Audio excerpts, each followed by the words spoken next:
Como una pintura nos iremos borrando, como una flor nos iremos secando aquí sobre la tierra.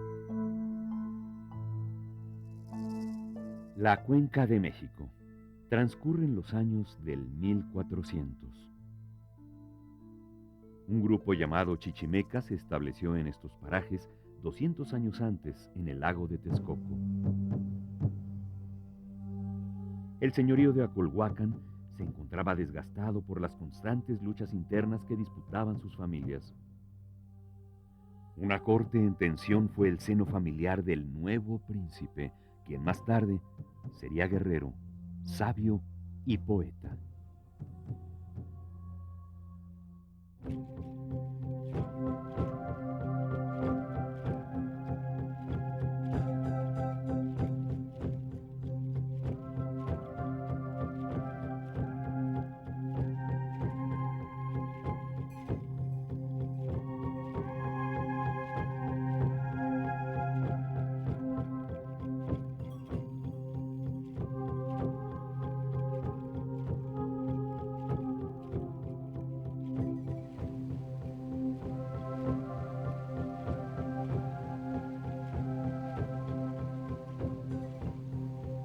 Coyote Ayunado es el significado en náhuatl del nombre de este niño, nacido el 28 de abril de 1402, Nezahualcóyotl.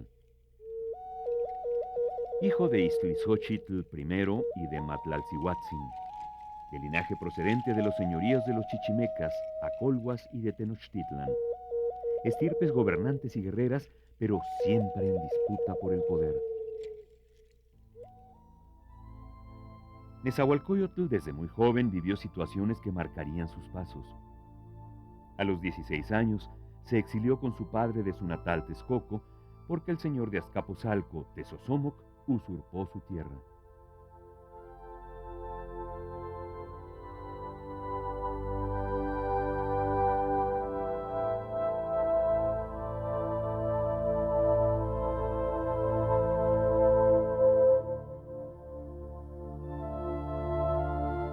Llegando a un lugar llamado Tapanahuayan y escondido tras un árbol, presenció la escena que le dejaría una profunda huella y marcaría su destino como guerrero.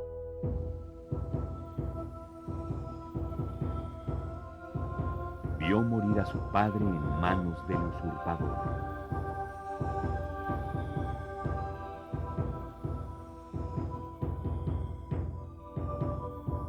Ya de noche y bajo la tutela de un personaje que se convertiría en su educador y forjador, de nombre Huitzilihuitzi, se encaminaron por las sierras y senderos extraviados, por pasos que llevan a Tlaxcala.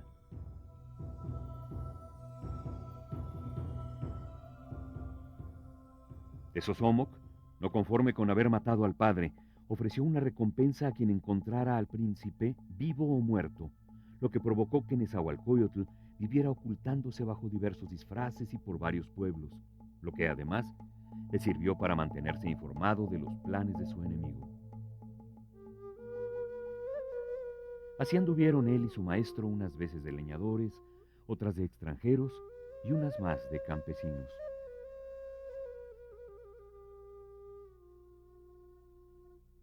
Las mujeres fueron fundamentales en su vida. En 1420, sus tías, esposas de los señores de México y Tlatelolco, solicitaron a Tezosomoc el perdón del príncipe, aduciendo su inocencia.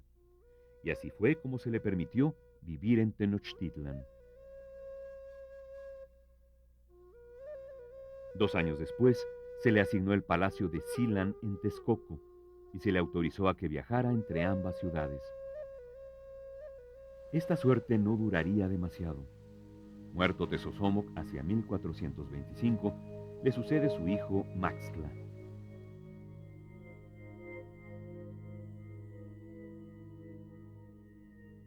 Se reanudan las hostilidades al grado de que terminar con Nezahualcóyotl es un propósito para el nuevo heredero. Uno de los intentos para acabar con el príncipe se dio cuando regresó para interceder por la libertad de su tío Chimalpopoca, señor de México, quien se encontraba enjaulado por orden de Maxtla. Se le tendió una celada de la que logró escapar, pero el resultado fue el asesinato de Chimalpopoca.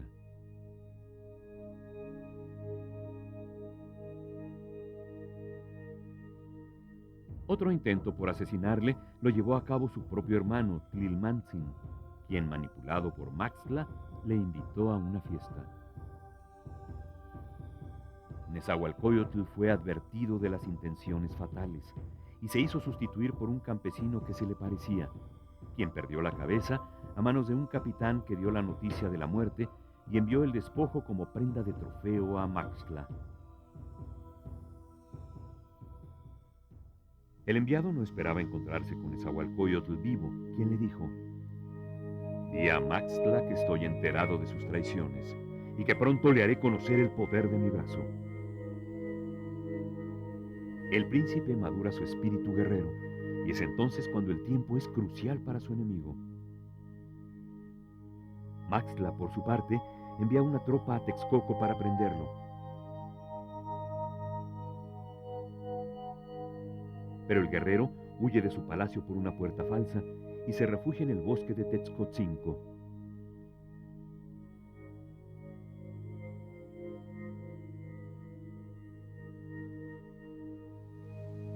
Mientras se libraba esta guerra particular, por otra parte, los señores de México y Tlatelolco declararon la guerra a Azcapotzalco.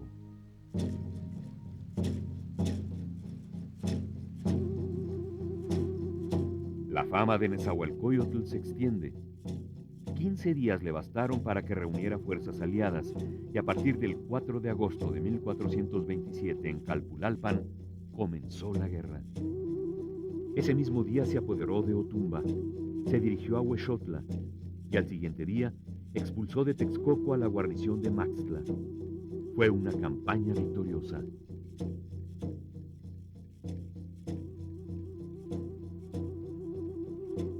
Maxtla fue muerto por manos de Nezahualcóyotl el 6 de junio de 1428 y la ciudad de Azcapotzalco fue convertida en mercado de esclavos.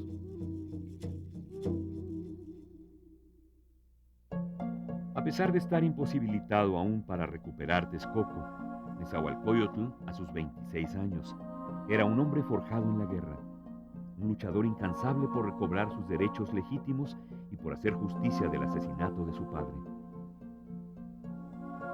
El guerrero dejó fluir otra parte de su esencia. Se trasladó a vivir al bosque de Chapultepec, al que sembró de ahuehuetes, pobló de animales de caza, construyó pozas y se dedicó al estudio y la meditación. Es indudable que uno de los aspectos para los arqueólogos más cercanos, más importantes con Nezahualcóyotl es esta faceta como constructor, como diseñador, como visionario de un mundo donde la creación de los dioses tiene que tener una réplica con la actuación, sobre todo de los dirigentes, que tienen esa misión de materializar a la imagen del universo con pirámides, con receptáculos para el agua, con relieves, con esculturas, etc.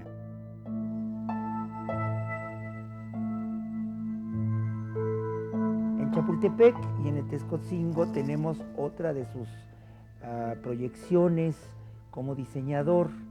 Para Nezahualcóyotl entendemos, y también para la corona azteca, era muy importante vincularse con el mundo de la naturaleza vista como la creación de los dioses y los hombres precisamente con el deber de mantenerlos, limpiarlos, engrandecerlos. En ambos casos, tanto en el Texcotzingo como en Chapultepec, se trata de la montaña sagrada, del Altépetl, del Cerro de los Mantenimientos, del Cerro del Agua.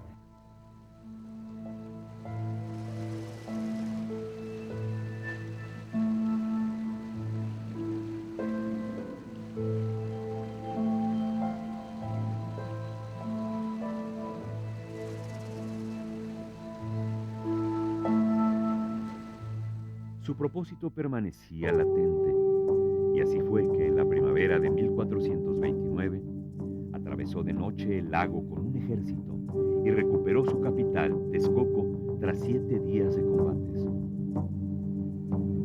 Esta victoria se realizó bajo la acción conjunta de Tenochtitlan, Texcoco y Tacuba, conocida con el nombre de Triple Alianza y pactada a mediados de 1431 entre Nezahualcóyotl, Itzcoatl y Totoquillautzin, señor de Tacuba.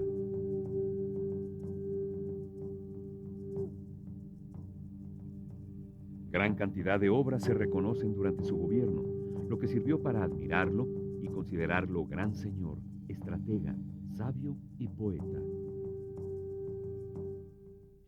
Entre sus decisiones dignas de admiración se encuentran el establecimiento de tribunales que juzgaban a nobles y plebeyos y la instauración de un tribunal de apelaciones.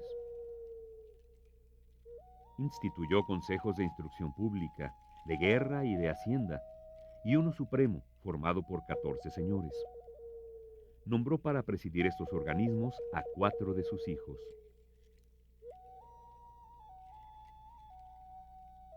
Expidió leyes para garantizar la lealtad al Estado y las buenas costumbres.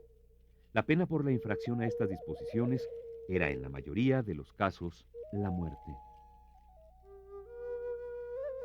Se dice que su política fue superior a la de los señores mexicas, porque sin perder nada de su poder central, permitió que formasen parte de su gobierno elementos locales.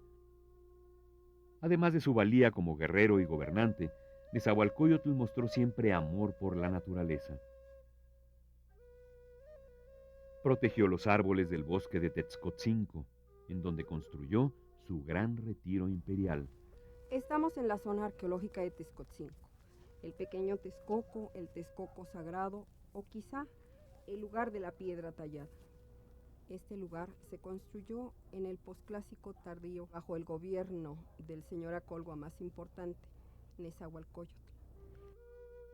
Y los nombres de las unidades que podemos visitar corresponden muchas veces a los nombres que los pobladores les han dado. De las cosas que hemos excavado se encuentran precisamente el reservorio, que es la unidad por donde llegaba el agua y allí había personas que estaban vigilando esta unidad todo el tiempo. De ahí salía el agua, atravesaba la fuente A y después llegaba a un espejo de agua que estaba al frente del trono.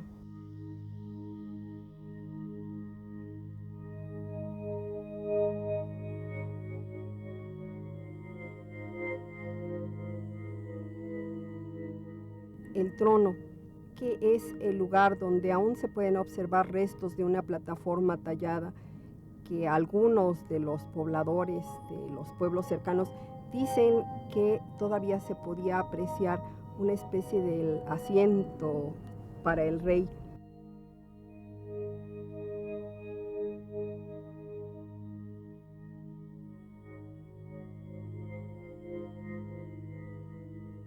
Más al poniente encontramos el llamado Baño de la Reina. Este es un gran depósito en donde aún se pueden apreciar el resto de una rana. El simbolismo que al parecer tenía este lugar era que esta poza simbolizaba el lago de Texcoco y las 3 ranas eran las cabezas de los grupos dominantes, que serían los mexicas, los acolhuas y los tepanecas.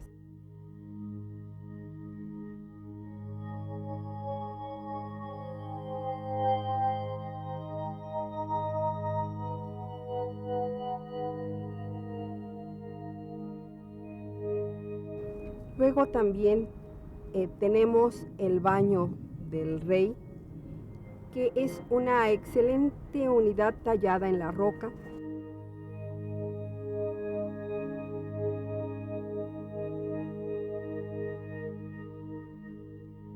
Y que inclusive fue pintada por don José María Velasco a finales del siglo XIX. Hacia el norte encontramos la unidad llamada como el Baño de las Concubinas.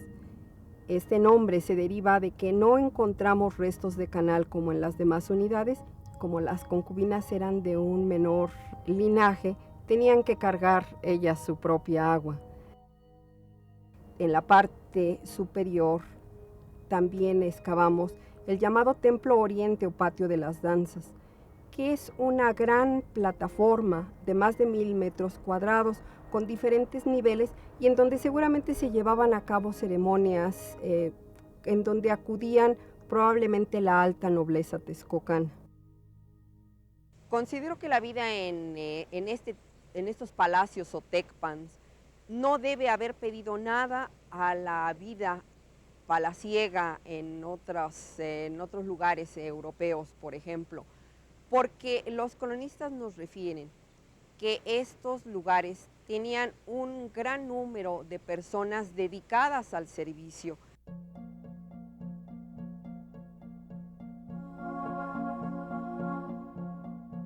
En este sitio, las dos principales características que son el importante sistema hidráulico, ya que el agua se llevaba desde un manantial que está a 6 kilómetros al oriente del sitio, por una serie de canales tallados en el tepetate, por unos acueductos cuyos restos son realmente impresionantes, y la excelente talla en piedra de canales, escaleras, inclusive algunas habitaciones. Con flores escribes, dador de la vida, con cantos das color, con cantos sombreas a los que han de vivir en la tierra. El amor y la guerra están unidos. Para Nezahualcóyotl, guerrero y amante, resultó más contundente aún. Hacia 1443 se enamoró perdidamente de la prometida del señor de Tepexpan. Para poseerla, lo mandó a una guerra florida en donde fue muerto. Se casó con la mujer haciéndola soberana. Procreó 2 hijos con ella. A uno lo mandó matar por haber violado las leyes. Y en 1464-1465 nació Netzahualpili, quien sería finalmente el sucesor.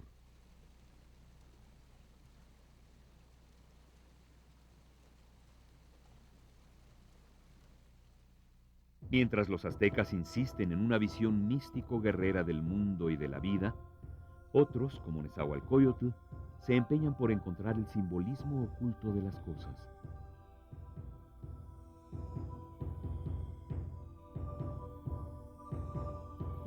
Su obra poética da nueva vida al mensaje del dios Quetzalcóatl, de un dios supremo, al que solo podía llegarse por el camino de la poesía, el simbolismo y, en una palabra, del arte.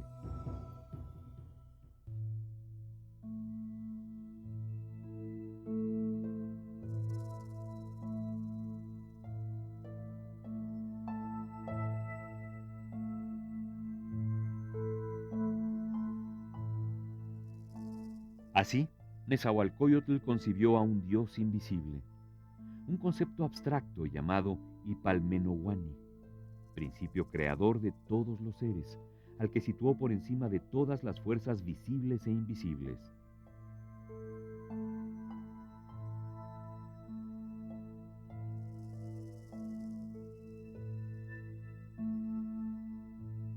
Punto de partida en el pensamiento de Nezahualcóyotl parece haber sido su profunda experiencia del cambio y del tiempo, una apreciación del mundo y su universo, tal vez inculcada por su preceptor durante aquellas noches que pasaban contemplando las estrellas o ante el fuego, comentando las acciones de los hombres. La naturaleza despierta en él, y él despierta a la naturaleza. Yo, Nezahualcóyotl, lo pregunto: ¿acaso de veras se vive con raíz en la tierra? No para siempre en la tierra, solo un poco aquí.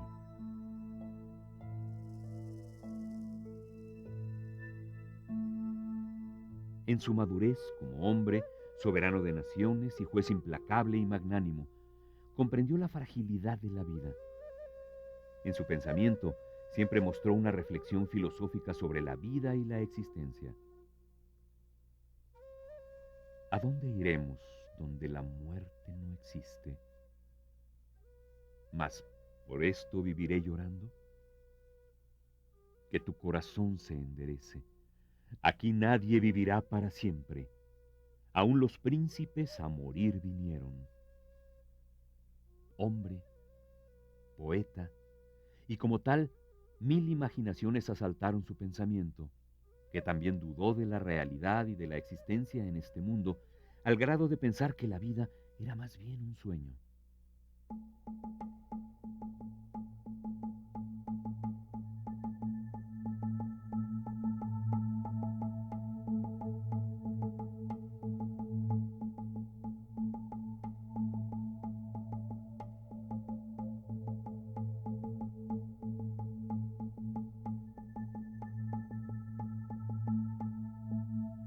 Uno de los temas recurrentes de su trabajo poético es la búsqueda de Dios y la posibilidad de vislumbrar acerca del inventor de sí mismo.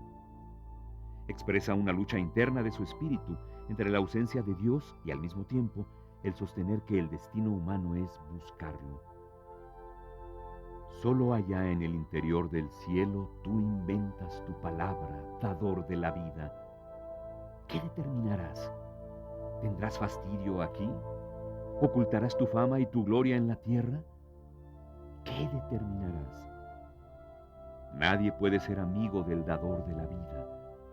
¿A dónde pues iremos? Enderezaos, que todos tendremos que ir al lugar del misterio. Del príncipe y rey Nezahualcóyotl se cuentan múltiples anécdotas. Se cantaron voces y se transmitieron con el pasar de los años diferentes historias. Fernando de Alba Ixtlilxóchitl, su nieto, afirma que a lo largo de su vida mató por su mano a 12 reyes, incluyendo a Maxtla. Participó en 30 batallas y nunca fue vencido ni herido. Nombró generales a 43 de sus hijos y al 44º lo mandó matar por soberbio y belicoso.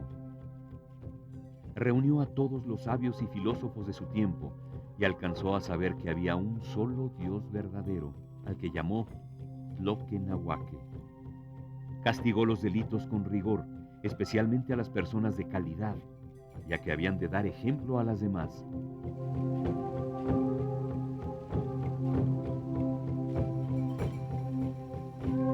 Nezahualcóyotl murió a los 70 años de edad y 43 de su reinado.